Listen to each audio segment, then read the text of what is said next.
Joan Martí, president de Mans Unides Barcelona, molt bon dia i benvingut a La Bona Hora. Bon dia. On posa l'accent aquesta campanya per al 2015? Posem l'accent en intentar una vegada més sensibilitzar la gent. El tiapuntes final del nostre lema va per aquest camí, no? De que la gent s'apunti, que la gent coneixi exactament la realitat d'aquest món sud quina és i que col·labori nosaltres a portar a terme els nostres projectes i arribar-los a finalitzar amb l'ajuda de tots. Des de l'ONG heu tingut la sensació que hem baixat la guàrdia una mica pel que fa als que més pateixen? Sí, verdaderament que sí. S'ha baixat la guàrdia perquè jo crec que estem en un moment de globalització de moltes àrees i de molts sectors, inclús estem en la globalització de la indiferència. I la gent és indiferent a lo que passa al voltant nostre.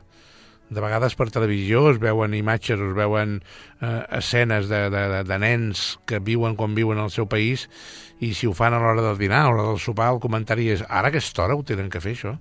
I és que la gent vol ser indiferent davant d'aquesta realitat. I verdaderament una de les nostres tasques principals és aquesta, és la sensibilització constant i contínua perquè la gent sigui coneixedora d'aquesta realitat. Pot ser que la crisi econòmica ens impedeixi que estiguem per altres perquè estem molt pendents del que passa a casa nostra, del que passa al nostre voltant? Sí, verdaderament és una realitat el que està passant al nostre voltant, però jo crec que el que passa al nostre voltant té la facilitat de que o la família o Càritas o entitats públiques poden ajudar amb aquesta gent que està vivint com està vivint. Les persones que en el món sud pateixen el que pateixen no tenen aquesta ajuda, aquest recolzament. I, per tant, la diferència, jo dic sempre que aquí passem gana, des de l'eu que hi ha gent que passa gana, però és que allà es moren de gana. I aquesta la diferència no solament amb el tema de la fam, sinó amb el tema de l'educació, amb el tema de la sanitat, amb el tema de la promoció de la dona, amb tot. La diferència és abismal. A conseqüència de tota aquesta situació, heu hagut de tancar o retardar algun dels projectes en els que treballàveu per manca de recursos? No, això sí que no. En alguns projectes potser es retarden una miqueta, però tancar en absolut que no. Nosaltres, degut a que els fons públics ens ajuden una mica menys que abans, diuen que per culpa de la crisi, ho deixem aquí sense fer comentaris, estem mirant que a través dels nostres socis i de les nostres aportacions particulars i personals puguem substituir la manca de l'altre i lluitem perquè no se n'anul·li cap, sinó al contrari.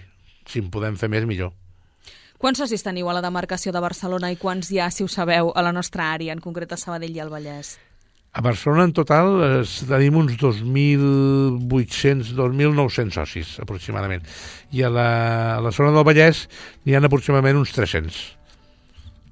Que verdaderament ajuden i molt a la nostra causa.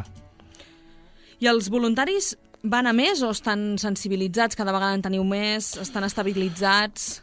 Els voluntaris a més, per desgràcia, no. Cada vegada costa més que la gent s'impliqui, sobretot la gent jove, no? La mitja d'edat dels voluntaris de la nostra entitat és bastant elevada. I després que hi ha dos tipus de voluntaris, jo sempre comento. Hi ha el voluntari que col·labora, que quan pot dedica un temps i unes hores a fer una tasca puntual, i el voluntari que s'hi implica. Quan tu estimes una entitat de veritat i t'hi impliques, la seva dedicació, encara que sigui exagerat, és 24 hores al dia, 7 dies a la setmana. I voluntaris implicats, doncs, per circumstàncies justificables, verdaderament, i molt respectades, n'hi ha bastants. Quin és l'impacte que voldríeu aconseguir amb aquesta campanya? El vostre objectiu és aconseguir més diners, més socis, més voluntaris, més conscienciació, més mobilització ciutadana. Què és el que busqueu amb aquesta campanya?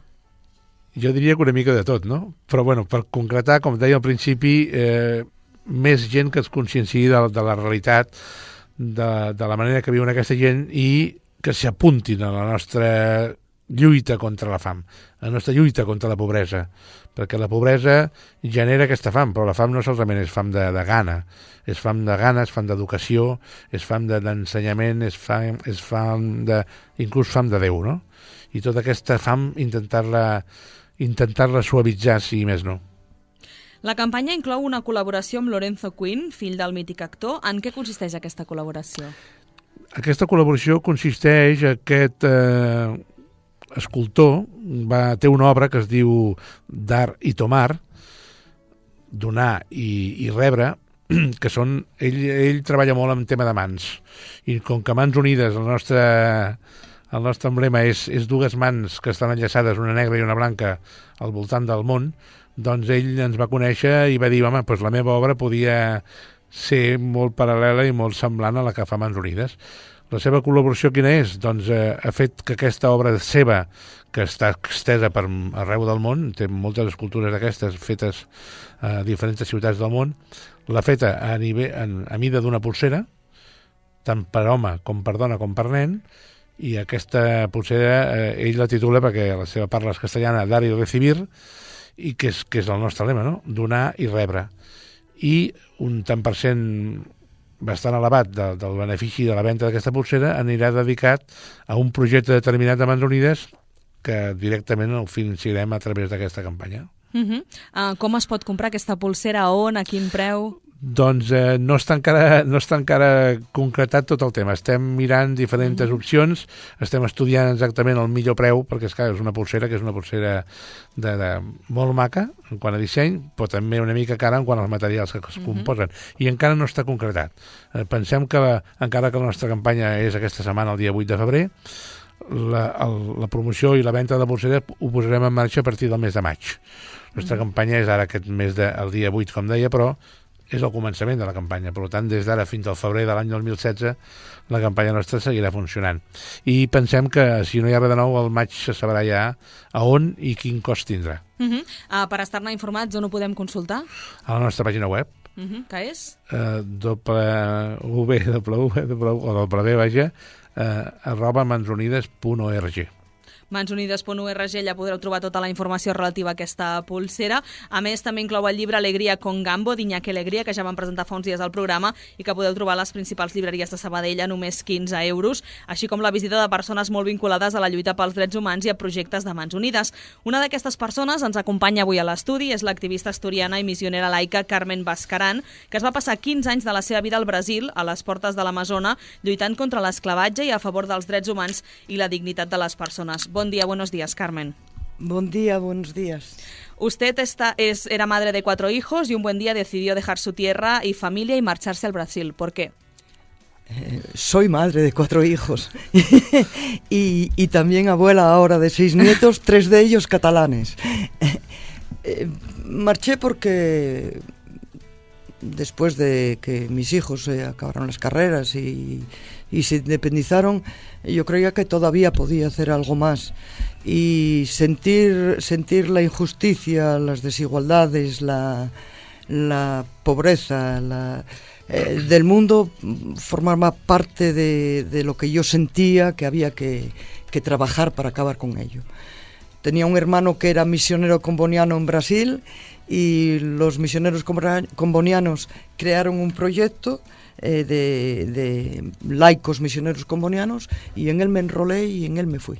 ¿Y en qué consistía este proyecto? El proyecto era ser misioneros en el tercer mundo junto con los misioneros combonianos, con el espíritu de los misioneros combonianos, que es ir allí donde nadie quiere ir, en las fronteras del desarrollo y del desarrollo humano o de la falta de desarrollo humano. Cuando llegamos a la región, es en el Amazonas, en la puerta del Amazonas, la ciudad se llama Açailândia, era una ciudad muy nueva, tenía 13 años y vimos una realidad tremendamente dura, tremendamente caótica, con una pobreza que nosotros aquí es difícil tener la suficiente imaginación para saber lo que significa eso. Antes Joan hablaba de la globalización de la indiferencia. Frente a eso, a nosotros nos gustaría hablar de la globalización de la esperanza, porque llegamos allí y un grupo de gente, de jóvenes, de chavales de 17 años, 18, 19, yo entonces tenía 50, era la abuela de todos ellos casi, y empezamos a soñar que había que hacer algo y que podríamos hacerlo. si nos poníamos a ello, y empezamos a trabajar, apareció el tema del trabajo esclavo, aquello era un escándalo, era negar la dignidad de las personas de la manera más brutal que se podría dar, que es privarles de la libertad, de la sensación de ser personas, y tenerlas explotadas de formas salvajes de formas inhumanas. Y empezamos a trabajar en eso, denunciando primero, después buscando educar en derechos, empezamos a trabajar con los chavales y con los niños, con las niñas, con los más jóvenes, y después con las mujeres, y así se fue creando toda una red de colaboración que tuvo muchos resultados y que tuvo... transmitir en tan poco tiempo, creo que hay que ser muy gráfico. Y yo voy a leer una poesía de don Pedro Casaldáliga, que quizá fue el grito inicial para que esa indignación comenzase a tomar cuerpo. Y don Pedro Casaldáliga, que es el ser más suave, más dulce, más pacífico, tiene una fortaleza y una claridad de ideas que la traduce en esta poesía, que dice así: malditas sean las cercas vuestras, las que os cercan por dentro, gordos, solos, como cerdos cebados, cerrando con sus alambres y sus títulos, fuera de vuestro amor a los hermanos. Malditas sean todas las cercas, malditas todas las propiedades privadas que nos privan de vivir y de amar. Malditas sean todas las leyes amañadas por unas pocas manos para amparar cercas y bueyes y hacer de la tierra esclava y esclavos a los humanos. Ese fue el impulso, la motivación que llevó a todas estas personas de Asailandia a jugarse día a día la vida, trabajando por sus derechos y por la vida y por claro, Carmen, la libertad, es que y por la justicia. Educarlos en los derechos, ¿no? En sus derechos, pero claro, en un mundo en el que no cree en sus derechos, ¿no? Un mundo de opresores, de personas, debe ser muy difícil, porque no es como aquí luchar por nuestros derechos con una sociedad que está con nosotros, ¿no? Supongo que hay que educar a toda la sociedad a la vez, ¿no? Un poco. Por eso la decisión en el centro fue sí denunciar y sí trabajar con los más jóvenes, y sí trabajar con las educadoras por antonomasia, que son las mujeres. Uh-huh. Es difícil, pero mira, al final no es tan difícil. Cuando te llegaba un trabajador que había escapado de una hacienda o de una carbonería, de allí, de los confines del Amazonas, llegaban seres humanos destrozados, seres humanos que no se sentían seres humanos. Estaban con nosotros los acogíamos. Había alguno que llegó marcado con el hierro de marcar el ganado porque pidió al patrón que les pagase su salario. Y el patrón, como respuesta, fue coger el hierro de marcar el ganado y marcarle el cuerpo entero. Estoy hablando de este tipo de cosas. Entonces a esta gente tú la recibes y bueno, la tratas como a uno más. Y en aquella casina nuestra, que era el centro de defensa, pues le dabas una toalla para que se fuera a duchar.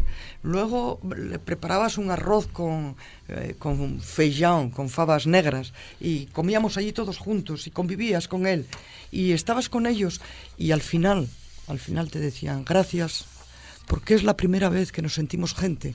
Uh-huh.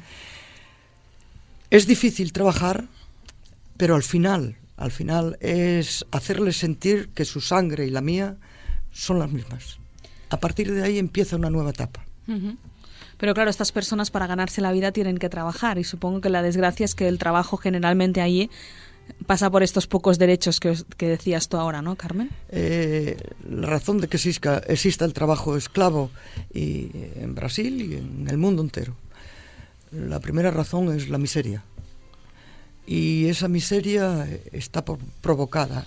No es que nacieron miserables, es que alguien los condena a la miseria. Alguien les roba la dignidad. Alguien se queda con lo que es de ellos. Por eso la campaña de Manos Unidas es fantástica. El que el 1% de la humanidad ostente el 99% de la riqueza es un escándalo y un crimen contra la humanidad que algún día hay que hacérselo pagar.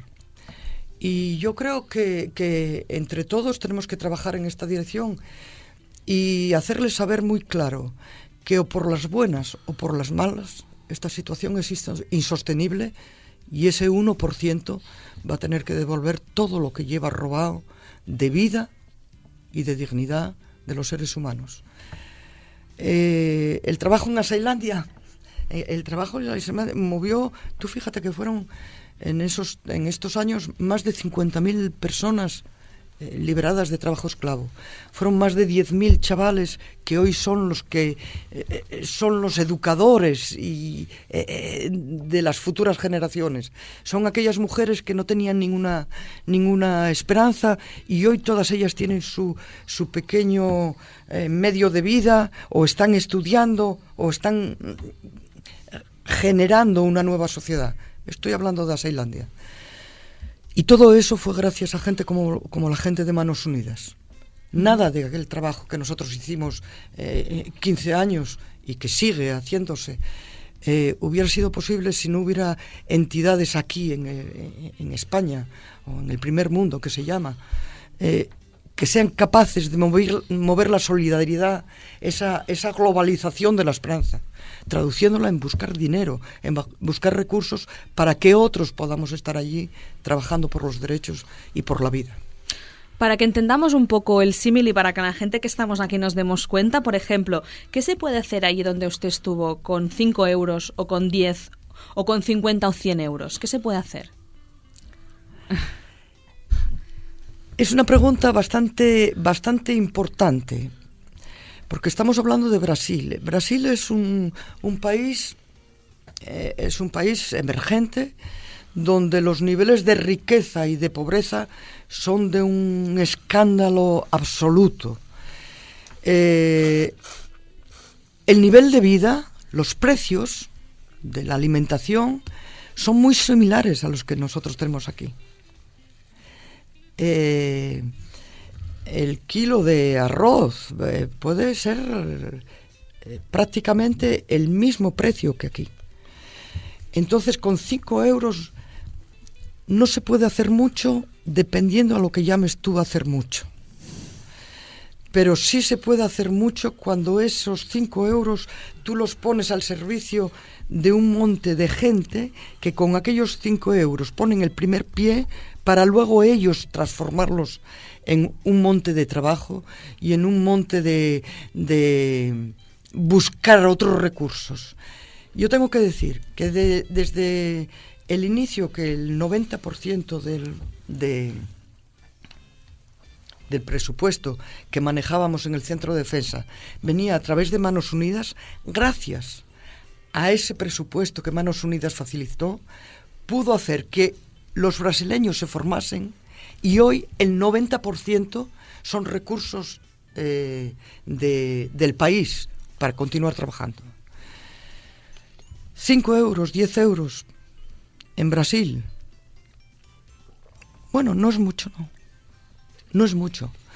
Hay que dar mucha generosidad y mucho trabajo gratuito para hacerlos multiplicarse por 1.000, por 2.000, por 3.000, por un billete de autobús para ir desde donde nosotros estamos hasta la capital del estado.